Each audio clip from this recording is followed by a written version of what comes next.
Hello, good morning students. Today I am going to continue our third chapter, and in third chapter we will discuss on exercise 3.2. In 3.2 exercise, what will be our topic? How to find the sum of exterior angles. The questions will be asked like this type. ठीक है, each exterior angle and each interior angle, number of sides. तो exercise 3.2 में बेटा आपके पास इस 4 प्रकार के question पूछे जाएंगे कि आपके पास सम ऑफ एक्सटीरियर एंगल फाइंड करवा ले, किसी भी पॉलीगॉन, चाहे ट्रायंगल हो चाहे क्वाड्रिलेटरल हो, चाहे और कुछ हो, या फिर आपके पास पूछ सकता है, या फिर आपके पास पूछेगा वो ईच एक्सटीरियर एंगल पूछेगा, ठीक है, जिसका फॉर्मूला होता है 360/n। n का मतलब होता है जब नंबर ऑफ साइड्स गी हुई हो। ये चीज आपको पूछेगा, दो तरीके से पूछ सकता है बेटा। ईच एक्सटीरियर एंगल पूछेगा तो या तो नंबर ऑफ साइड देगा या फिर ईच एक्सटीरियर एंगल देगा। तो अगर नंबर ऑफ साइड्स दी हुई है तो ये फॉर्मूला लगाना आपको, ये वाला, और अगर ईच एक्सटीरियर एंगल दिया हुआ तो ये वाला फॉर्मूला लगाना है। ठीक है, आपके पास दो फॉर्मूले हैं, दोनों को लर्न करना है। ये कब लगाना है? जब एक्सटीरियर एंगल दिया हुआ हो, ईच एक्सटीरियर एंगल, और ये कब लगाना है? जब आपके पास नंबर ऑफ साइड्स दी हुई हो किसी भी पॉलीगन की। ऐसे हमारे पास ईच इंटीरियर एंगल फाइंड करवाए तो या तो ये फॉर्मूला लगाना, ठीक है। इस कंडीशन में अपने पास नंबर ऑफ साइड्स दी हुई आएगी, या फिर ये लगाओगे जब एक्सटीरियर एंगल दिया हुआ हो, इसमें नंबर ऑफ साइड्स दी हुई आएगी।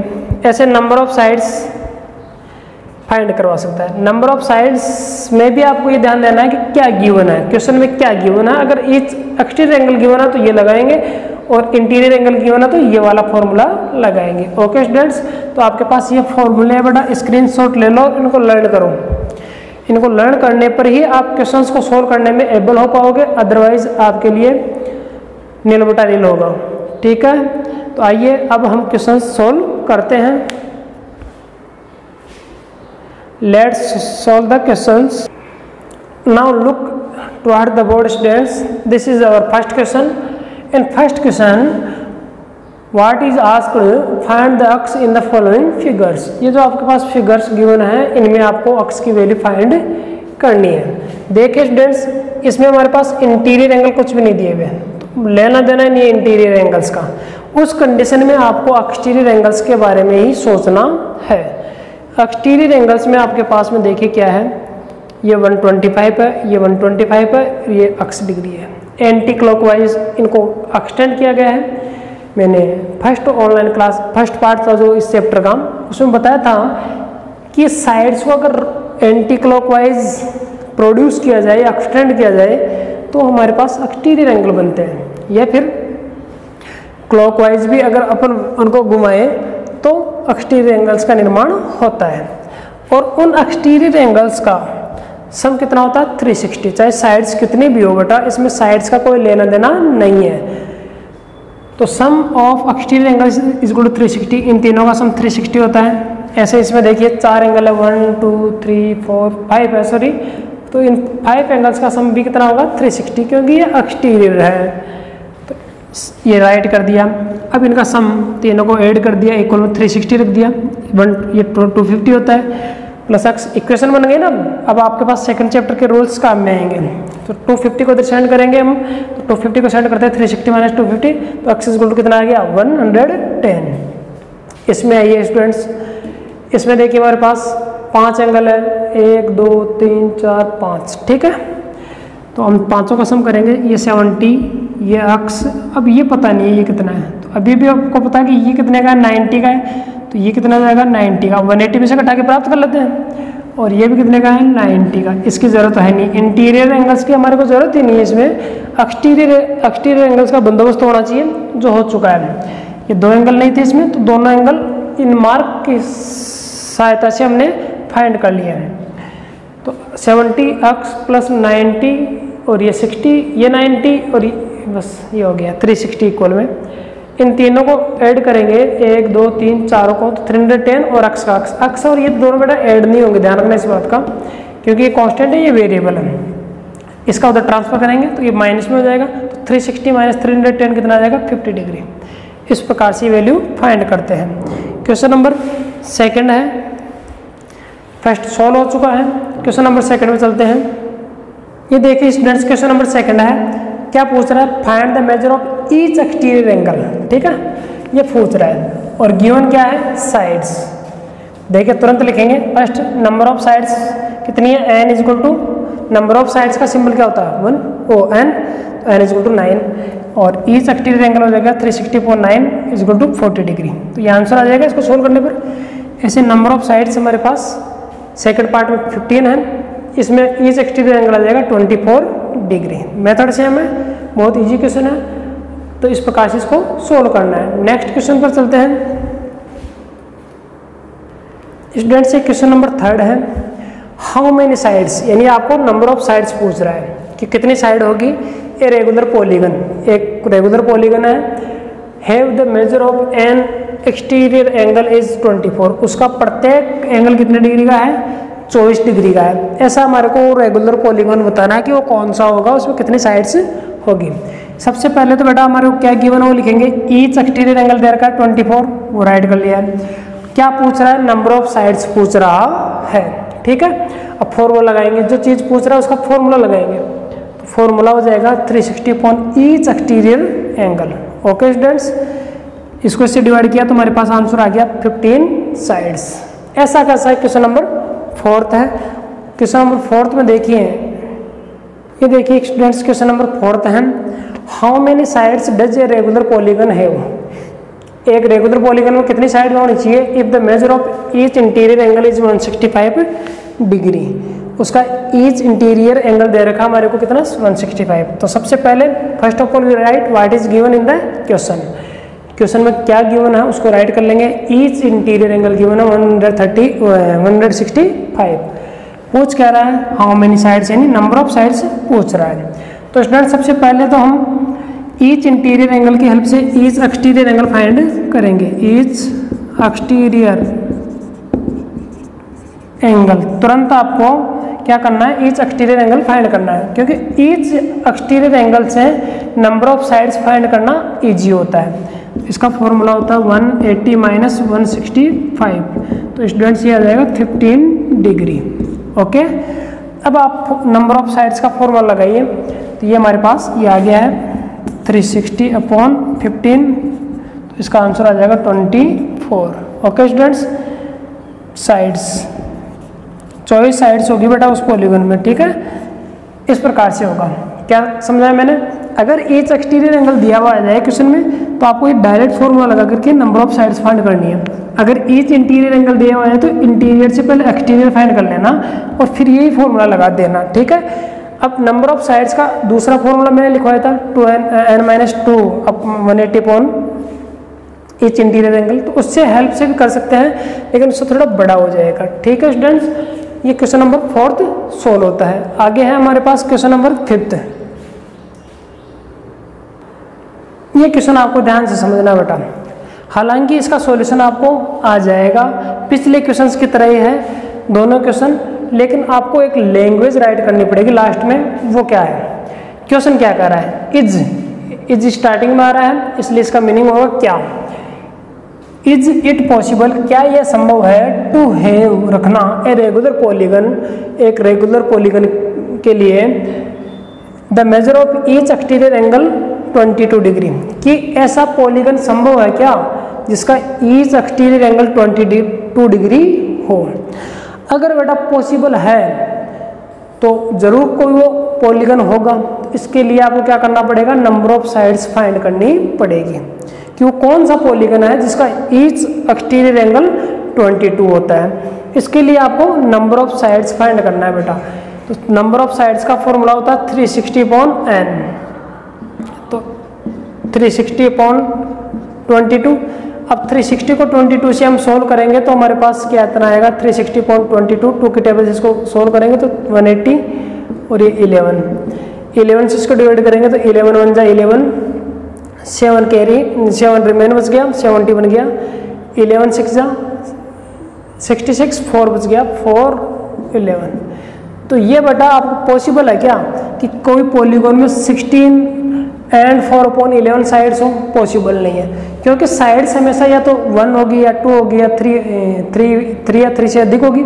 3, 4, 5, यानी कि कोई ना कोई नेचुरल नंबर होगी, ये नेचुरल नंबर नहीं है, तो ये पॉसिबल नहीं है। तो हम लिख देंगे इसका क्या आंसर लिखेंगे। सबसे पहले तो आप ये बताइए कि इसको सोल्व करने पर कितना आया है। इसको सोल्व करने पर हमारे पास आया था 16 4/11। तो यहाँ राइट करना है ये language, because 16 4 is not a natural number,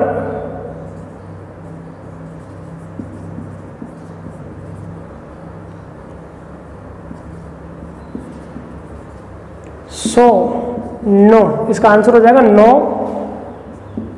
it is not possible, it is not possible. Okay, ये वाली लाइन आप राइट करना चाहो लिख देना पूरी यहाँ तक। तो ये पॉसिबल नहीं है। ठीक है स्टूडेंट्स, इसी का बी पार्ट है कैन इट बी पॉसिबल। इसी के लिए पूछ रहा है कि क्या ये पॉसिबल है as interior angle of a regular polygon. अगर ये इंटीरियर हो सकता है क्या, तो इसको इंटीरियर मान लेते हैं थोड़ी देर के लिए कि मान लो कि ये इंटीरियर है, इज इंटीरियर एंगल। इसको अगर इंटीरियर एंगल बनाए तब संभव है क्या, तो इससे एक्सटीरियर निकालो बेटा, is exterior angle is equal to 180 minus 22। तो 180 में से 22 माइनस करेंगे तो हमारे पास ये आ जाएगा कि कितना आ जाएगा 158। ओके स्टूडेंट्स, तो 158 के हिसाब से अगर अपन नंबर ऑफ साइड्स फाइंड करें, then number of sides is equal to 360 upon n, 360 upon 158। अब बेटा 360 को 158 से डिवाइड करेंगे तो हमारे पास कितना आएगा 180, और ये 29 है तो 79 हो जाएगा। ठीक है, इसको इससे डिवाइड करेंगे तो हमारे पास कितना आ जाएगा 279 को इससे डिवाइड करेंगे तो हमारे पास कितना आ जाएगा 158 और 22 अपॉन 79। तो यहाँ पर देखो ये भी कंप्लीटली डिवाइड नहीं हो रहा। ठीक है, तो इसका आंसर भी क्या होगा, no it is not possible, it is not possible because, why पूछ रहा है, बिकॉज 360 इज नॉट डिविजिबल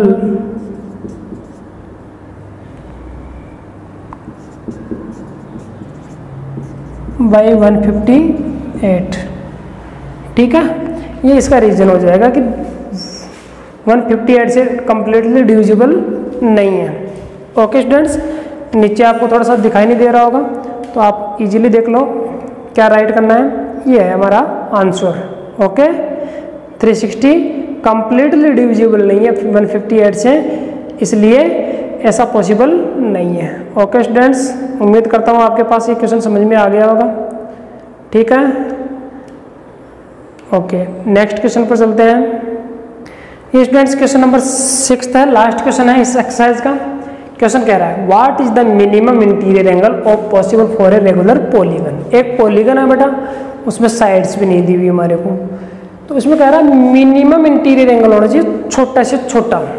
ठीक है, अब आपको पता है सबसे कम साइड वाला पॉलीगन कौन होता है, ट्राइंगल। तो ट्राइंगल में ही पॉसिबल है कि वो कम से कम एंगल हो। ठीक है, तो ये बात कर रहा है जब भी आपके पास में है मिनिमम इंटीरियर एंगल, जब आपको ट्राइंगल समझना है। इसी का सेकंड है मैक्सिमम एक्सटीरियर। ठीक है, तो उस कंडीशन में भी आपको जो ट्राइंगल के एक्सटीरियर एंगल है वही मैक्सिमम होंगे। तो इन दोनों ही क्वेश्चन में जो रेगुलर पॉलीगन की बात कर रहा है तो वो ट्राइंगल की बात कर रहा है, ट्राइंगल, और वो भी इक्विलैटरल ट्राइंगल। ठीक है, तो ए पार्ट है इन, आपको ये भी पता है कि इंटीरियर एंगल्स का सम सबसे कम किसका होता है, ट्राइंगल का होता है। तो सम, तो each interior angle minimum interior angle is equal to, हमारे पास हो जाएगा इंटीरियर एंगल्स का सम 180 होता है और 180/3, तो ये 60 डिग्री आंसर आ जाएगा। ठीक है, या फिर ऐसे लिख सकते हैं कि minimum interior angle is possible in equilateral triangle and in equilateral triangle each interior angle is equal to 180/3, तो 60 डिग्री आंसर हो जाएगा। ऐसे हमारे पास बी में मैक्सिमम एक्सटीरियर एंगल, बड़ा से बड़ा एक्सटीरियर एंगल कितना हो सकता है, तो साइड्स जितनी कम होगी उतना ही एंगल बड़ा होगा। तो इस कंडीशन में हमारे पास सम ऑफ एक्सटीरियर एंगल कितना होता है ट्राइंगल का 360, इसको 3 से डिवाइड करेंगे, 3 एंगल होते हैं, तो ये हो जाएगा 120 डिग्री। ठीक है, जिसका इंटीरियर एंगल जितना सबसे छोटा होगा वो एक्सटीरियर एंगल उतना ही बड़ा होगा। तो ये दोनों सॉल्यूशन आपके सामने आ चुके हैं। ट्राइंगल की हेल्प से अगर आप समझना चाहो तो देखिए, ये इक्विलैटरल ट्राइंगल है बेटा, इसके तीनों एंगल्स का सम कितना होता है 360, तीनों इक्वल है, तो ये 60 हो गए, ये कम से कम होंगे। ठीक है, रेगुलर पॉलीगन की बात करें तो ऐसा सभी इक्वल होनी चाहिए और कम से कम होनी चाहिए, ऐसा और किसी पॉलीगन में संभव नहीं है। हालांकि और पॉलीगन में 50 डिग्री एंगल आ जाएगा, लेकिन सभी 50-50 के नहीं होंगे, सभी 50-50 के नहीं होंगे। तो एकमात्र ऐसा ये ट्राइंगल है जिसमें सभी इक्वल है और छोटे से छोटे आपको प्राप्त हो रहे हैं। ऐसे इसी ट्राइंगल में आपके पास बड़ा से बड़ा एक्सटीरियर एंगल भी प्राप्त होगा। जब ये 60 डिग्री का आ गया तो ये 120 का होगा। ठीक है, इससे बड़ा नहीं आएगा, तीनों इक्वल ही है 120, ये 60 का तो ये 120। तो ये इक्विलैटरल ट्राइंगल में ही पॉसिबल है मिनिमम ईच इंटीरियर एंगल और मैक्सिमम एक्सटीरियर एंगल। ठीक है, इसके अलावा नहीं है। Okay, thank you. ये एक्सरसाइज 3 पॉइंट कंप्लीट होती है बेटा, इनकी बार बार प्रैक्टिस करेंगे और फॉर्मूला लर्न करेंगे और क्वेश्चन सोल्व करेंगे। Okay, thank you.